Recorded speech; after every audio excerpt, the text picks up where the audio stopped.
Bom dia! Vamos dar início agora à nossa última aula de anatomia, com o tema Anatomia da Medula Espinhal. Vamos contar com a supervisão do nosso professor de anatomia, Tiago Torres, que contará com a ajuda dos seus super alunos, que são eles: Ariane Paz, depois de cortar o cabelo; Ana Barcelos, depois de pegar um pouquinho de sol; José Geraldo, depois do whey protein; Matheus Silva, sendo Matheus Silva; e Juninho, depois de virar o X-Men. E é isso. Vamos começar? Vamos inicialmente fazer uma breve revisão sobre a medula espinhal, ou espinal, como queiram chamar.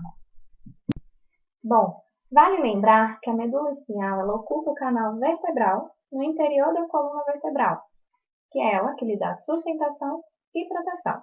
Ela é contínua com o tronco encefálico através do bulbo. Não podemos esquecer que, associada com os nervos espinhais, ela tem uma grande importância funcional. Essas estruturas juntas, elas vão atuar de três formas: recebendo as fibras aferentes de receptores sensitivos do tronco e dos membros, controlando os movimentos do tronco e dos membros e fornecendo inervação autônoma para a maioria das vísceras. Durante essa aula, vamos entender um pouco mais sobre esses processos. Tudo bem? Vamos agora falar sobre as vias. Fala, galera! Vamos falar agora sobre as vias ascendentes. As vias ascendentes são divididas sistematicamente em três: a via ascendente do funículo anterior, a via ascendente do funículo posterior e a via ascendente do funículo lateral. Mas para essa aula nós vamos abordar apenas a via ascendente do funículo posterior, tá certo? Então, a via ascendente do funículo posterior, ela é composta por dois fascículos: o fascículo grácil, mais medialmente, e o fascículo cuneiforme, mais lateralmente.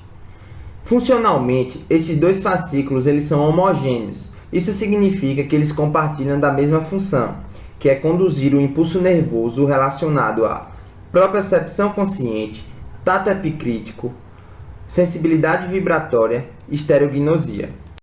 Só para revisar, eu vou comentar aqui. A propriocepção consciente é a capacidade de situar uma parte do corpo sem o auxílio da visão.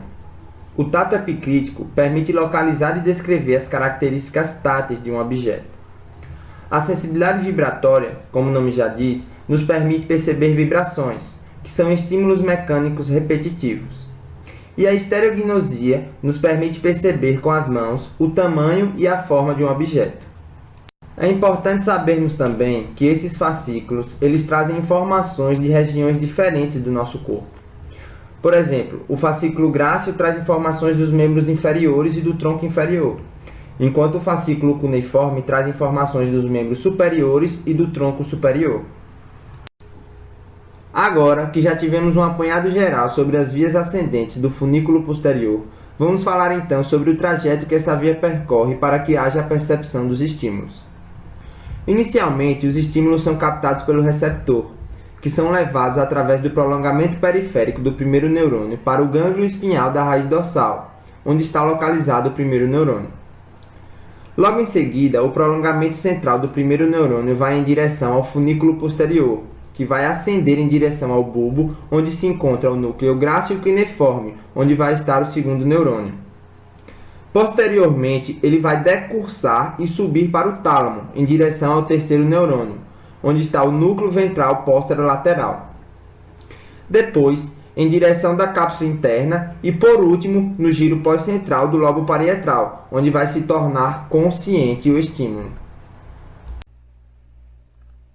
E aí, galerinha Good Vibes, vamos para mais uma aula de anatomia suave na nave? Aê!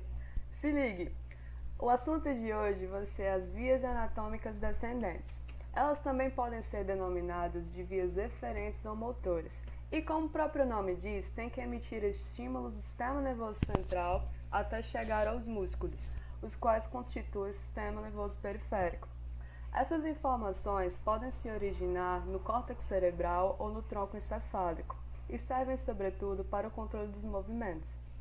Essas vias são divididas em sistema lateral e sistema medial ou anterior, os quais vão ser explicados adiante. O sistema lateral da medula compreende dois tratos, o córtico espinhal, que se origina no córtex, e o rubro espinhal, que se origina no núcleo rubro do mesencéfalo.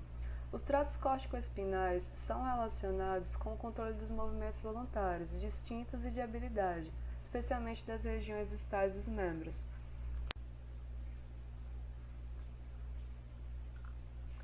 Os neurônios dos tratos córtico-espinhais saem do córtex cerebral e se distribuem pelo córtex motor e sensitivo, incluindo o giro pré-central ou córtex motor primário. A partir de então, saem dos hemisférios cerebrais atravessando sistemas de fibras subcorticais, até chegarem ao bulbo, onde formam as pirâmides.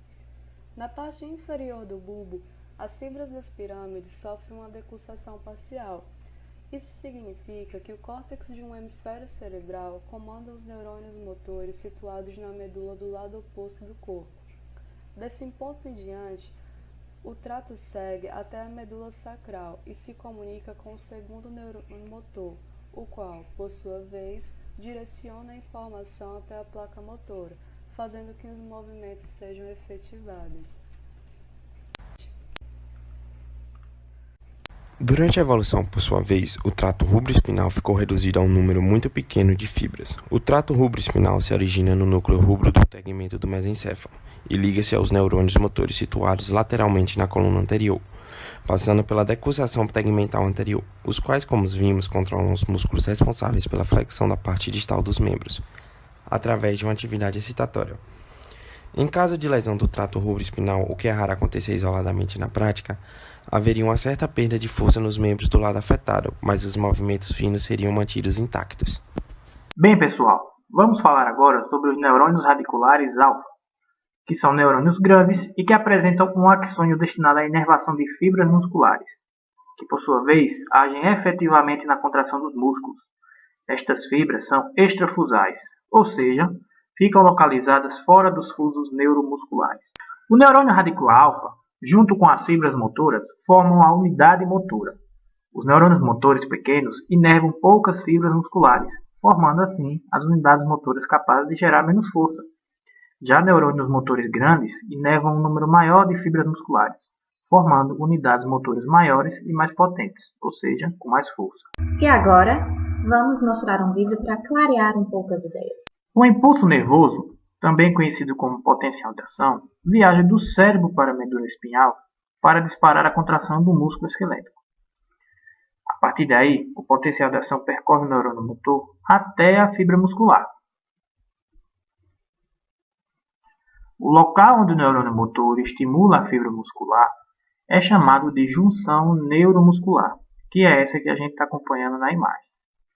Esse estímulo ocorre por uma sinapse química entre os terminais axonais do neurônio motor e a placa motora da fibra muscular.